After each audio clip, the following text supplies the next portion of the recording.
जय हिंद। आप लोगों का स्वागत है आपके अपने YouTube चैनल बिलोटी टीचिंग सेंटर में। हम लोग आज केमिस्ट्री यानी रसायन शास्त्र इस वीक का पहला क्लास आप लोगों के सामने है। हम लोग अभी कल पढ़े थे बायोलॉजी। आप लोगों की बायोलॉजी की 3 दिन लगातार क्लास हो गई थी क्योंकि हम लोग मनुष्य का आहार नल पढ़ रहे थे यानी एलिमेंट्री कैनल ऑफ ह्यूमन पढ़ रहे थे, जिसको एक साथ पढ़ाना जरूरी था, इसलिए वो 3 दिन क्लास चली। चलिए, रसायन शास्त्र में हम लोगों का पहला चैप्टर है थ्योरी आपका जो है वो समाप्त हो चुका है। आप लोग पीछे के जो रसायन शास्त्र के वीडियोज़ हैं वो ज़रूर देखिएगा। आप लोगों के पहले चैप्टर का यानी केमिकल रिएक्शन एंड इक्वेशन के जितने थ्योरी है मैंने पूरे करा दिए हैं आप लोगों को एग्जाम्पल के साथ। अब हम इस चैप्टर के जो महत्वपूर्ण क्वेश्चंस हैं यानी इम्पोर्टेंट क्वेश्चंस ऑफ चैप्टर उसको करेंगे धीरे धीरे। 2-4 दिन में इसको पूर्ण कर लेंगे। और साथ साथ आप लोगों को मैं बता देता हूं कि जितने भी आप लोग पीछे जो वीडियो केमिस्ट्री के है, आप लोग केमिस्ट्री की वीडियो को देखिएगा, पूर्णतः पूरे नोट को लिखिएगा रफ में, उसके बाद फेयर कीजिएगा उसका। और जितने आपके किताब में क्वेश्चन आंसर है सबको आपको खुद से बनाना है। और जो आपको क्वेश्चन आंसर में दिक्कत होगी उसको आप नहीं लिख सकते हैं या नहीं समझ में आ रहा है तो उसको कमेंट बॉक्स में उस क्वेश्चन को डाल दीजिएगा ताकि मैं उसको सॉल्व कर दूंगा। तो चलिए बिना देरी का हम लोग शुरू करते हैं आज का पहला क्वेश्चन। सबसे पहला क्वेश्चन है कि क्या होता है जब, दैट मीन्स व्हाट्स हैपेंड, क्या होता है जब जिंक धातु को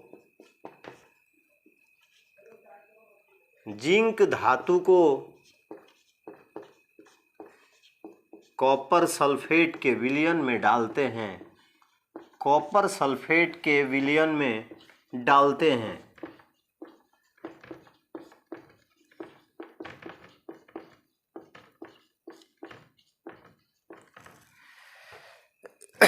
क्या होता है जब, तो जब इंग्लिश में इसको लिखेंगे तो लिखेंगे कि what's happened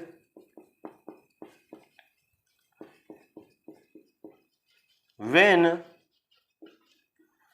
zinc metal is added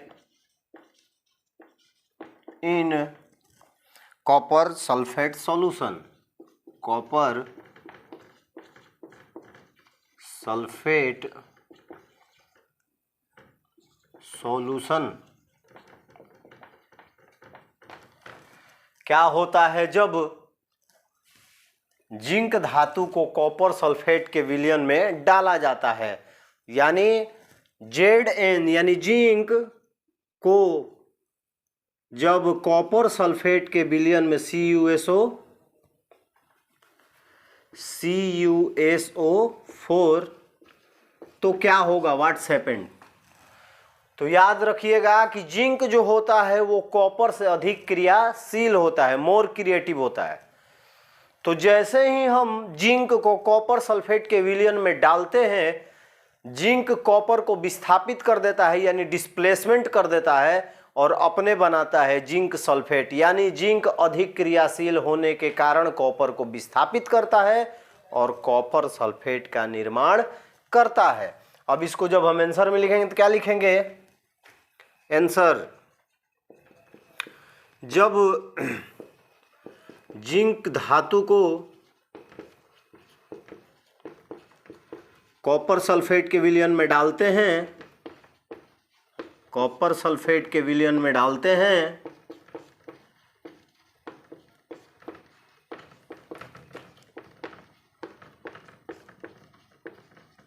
तो जिंक अधिक क्रियाशील होने के कारण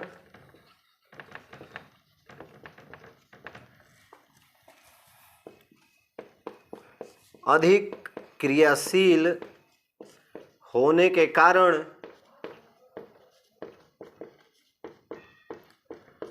कॉपर को विस्थापित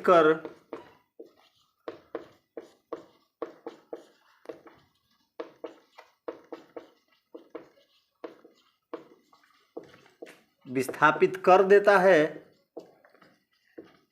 तथा जिंक सल्फेट बनाता है। जिंक सल्फेट बनाता है।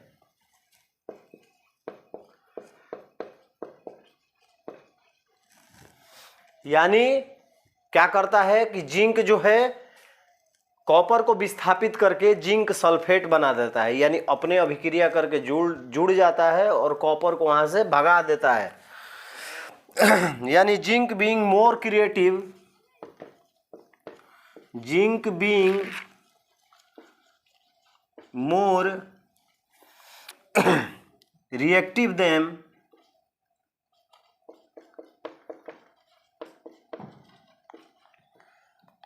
copper displaces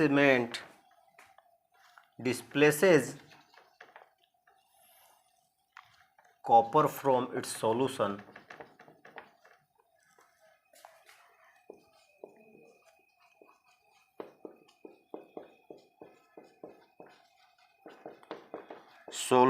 and a solution of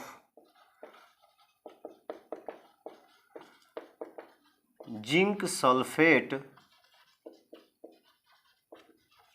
is obtained।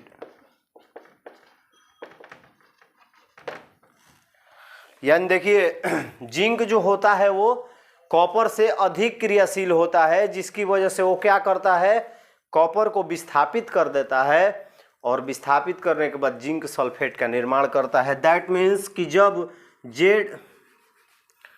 Zn solid धातु के रूप में जब डालते हैं CuSO4 तो बनाता है ZnSO4, दैट मीन्स Aq यानी विलयन है, और Cu को बाहर निकाल देता है।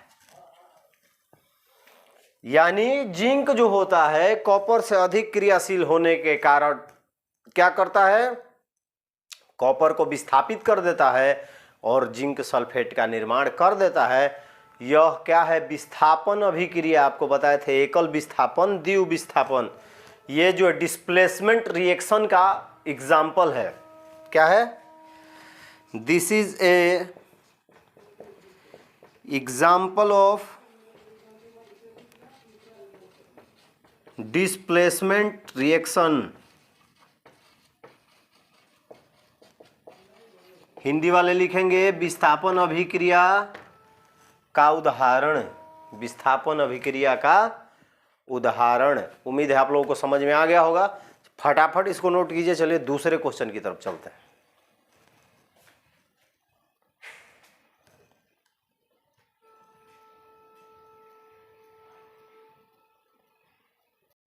चलिए पहला क्वेश्चन था आप लोगों का कि जब जिंक को कॉपर सल्फेट के विलयन में डालते हैं तो क्या होता है, तो ये तो आपको समझ में आ गया। हमारा दूसरा क्वेश्चन है कि रेडॉक्स अभिक्रिया के एक उदाहरण समीकरण के रूप में लिखिए।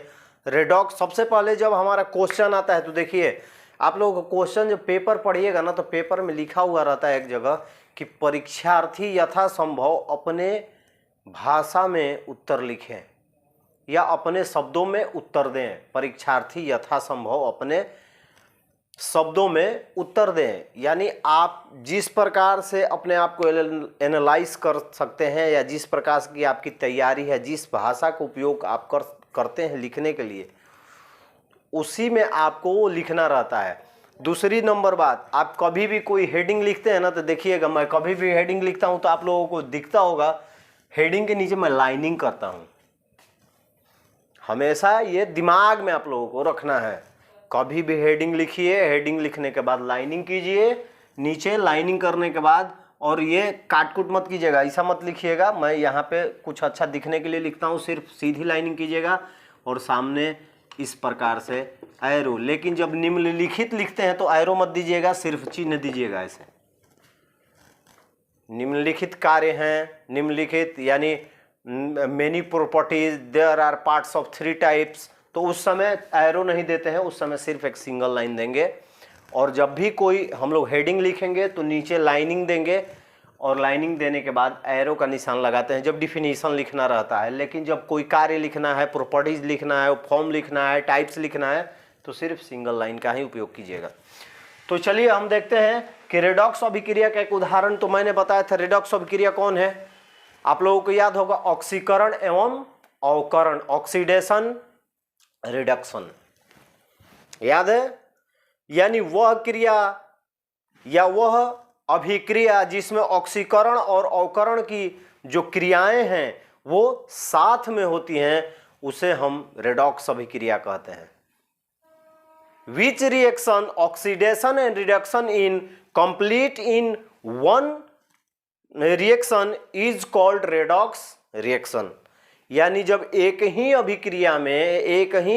अभिक्रिया में जब ऑक्सीडेशन और रिडक्शन दोनों एक ही साथ घटित होते हैं, तब हम उसे कहते हैं रेडॉक्स अभिक्रिया। तो चलिए इसका एक उदाहरण मैं लिखता हूं CuO प्लस H2O। आप लोग पीछे के वीडियो में देखिएगा, मैं पढ़ाया हूं ऑक्सीकरण और अवकरण। तो ऑक्सीकरण किसे कहते हैं, अवकरण किसे कहते हैं, आप लोगों को समझ में आ जाएगा। तो ऑक्सीकरण सबसे पहले क्या होती है? ऑक्सीकरण क्या है? तो ऑक्सीकरण जब मैंने पढ़ाया था आप लोगों को, जिसमें किसी तत्व या यौगिक से ऑक्सीजन का संयोग या किसी यौगिक से हाइड्रोजन का निष्कासन होता है, उसे हम क्या कहते हैं? ऑक्सीडेशन यानी ऑक्सीकरण अभिक्रिया कहते हैं। यानी जब किसी तत्व से ऑक्सीजन का संयोग होता है लेकिन किसी यौगिक से हाइड्रोजन का निष्कासन हो जाता है, तो उसे हम ऑक्सीकरण कहते हैं।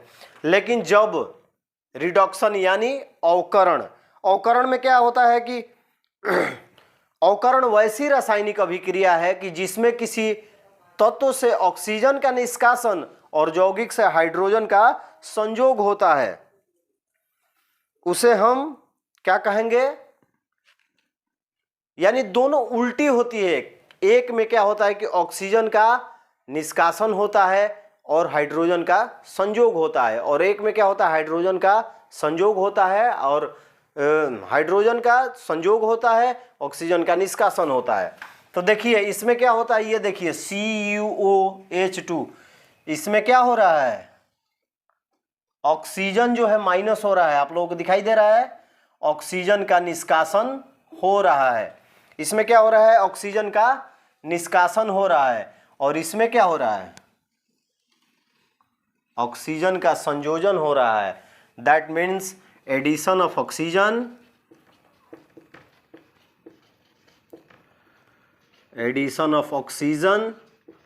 और इसका होगा तो रिडक्शन ऑफ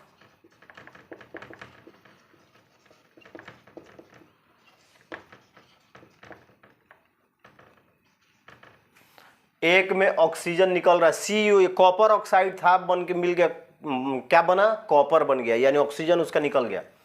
और यहाँ पे क्या रहता है? टेम्परेचर यानी ताप रहता है, गर्म होता है ये।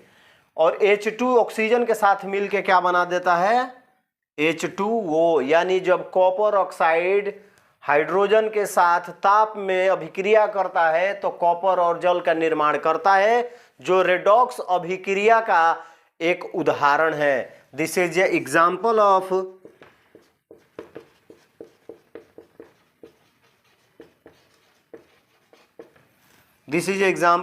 Redox reaction.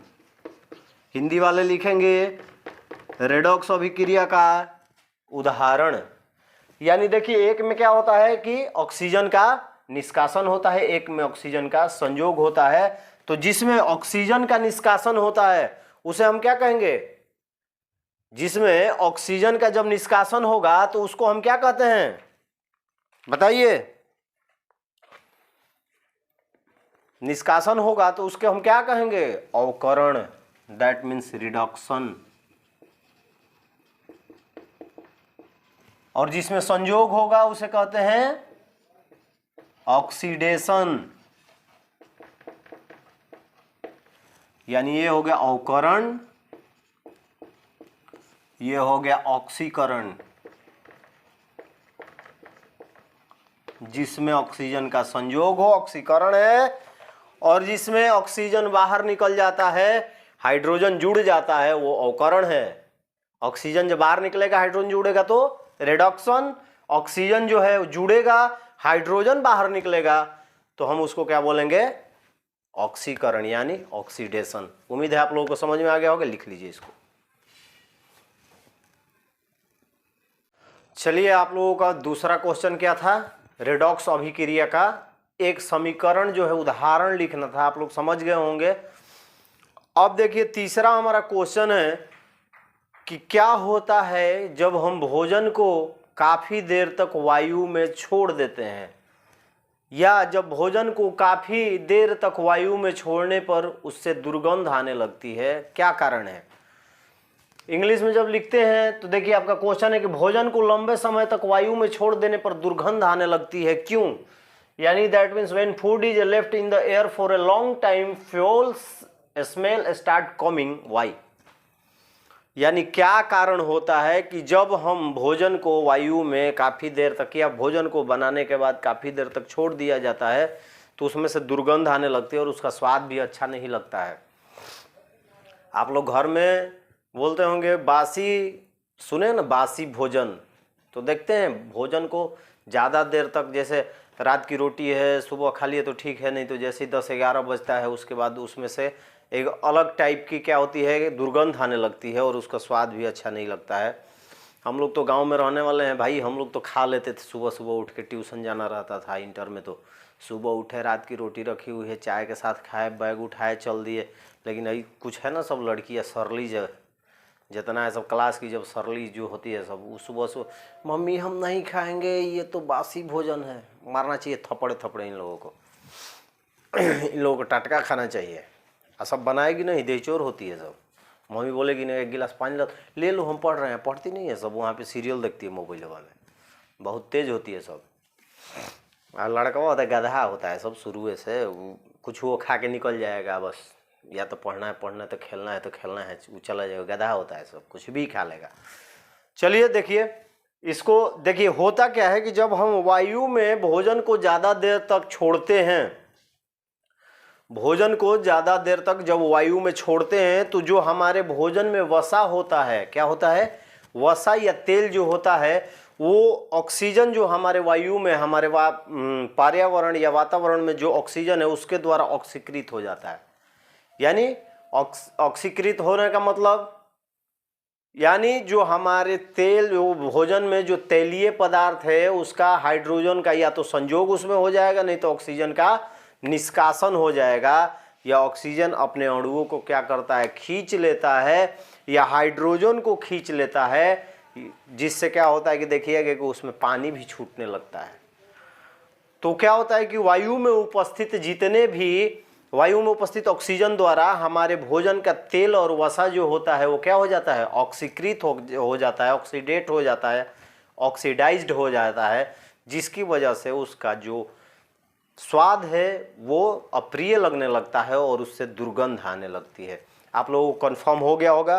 कोई भी आपसे पूछेगा कि क्या होता है जब भोजन को काफ़ी देर तक वायु में छोड़ दिया जाता है, या भोजन को काफ़ी देर तक वायु में छोड़ने पर दुर्गंध क्यों आती है, तो आप डायरेक्ट बोलेंगे कि जब हम भोजन को वायु में छोड़ते हैं तो भोजन में उपस्थित वसा और तेल जो है वायु में उपस्थित ऑक्सीजन द्वारा ऑक्सीकृत हो जाता है, जिससे भोजन से दुर्गंध और उसका स्वाद अप्रिय लगने लगता है। जब इंग्लिश में लिखेंगे तो लिखेंगे कि when the food is left in the air for long time the fats and oil of the food get oxidized by the oxygen in the air after a long time, due to which a smell and taste of the food because unpleasant. यानी जब हम भोजन को लंबे समय तक वायु में छोड़ते हैं या लंबे समय तक छोड़ देते हैं तो वायु में उपस्थित ऑक्सीजन भोजन के तेल और वसा का ऑक्सीकरण कर देता है, जिससे उसका स्वाद अप्रिय और उससे दुर्गंध आने लगता है। उम्मीद है आप लोगों को ये पूर्णतः समझ में आ गया होगा। जो 13 तारीख के जिनका एग्जाम है उनके लिए ये तीनों क्वेश्चन एकदम इम्पोर्टेंट है, तो वो लोग यदि भी देख रहे हैं ना तो एकदम इसको समझ लीजिएगा और ज़रूरत नहीं पड़ेगी। मेरे को लगता है कि आप लोगों को अब जब आप लोगों को नींद में भी कोई पूछेगा तो आप बता देंगे कि क्या होता है। तो चलिए फिर कल मिलेंगे ऐसे ही VVI बेहतरीन क्वेश्चन, मोस्ट इंपॉर्टेंट क्वेश्चनों के साथ कल फिर रसायन शास्त्र के आपके क्लास में मिलेंगे। तब तक के लिए जय हिंद, सभी का सम्मान कीजिए, खुश रहिए और इसको नोट कर लीजिए।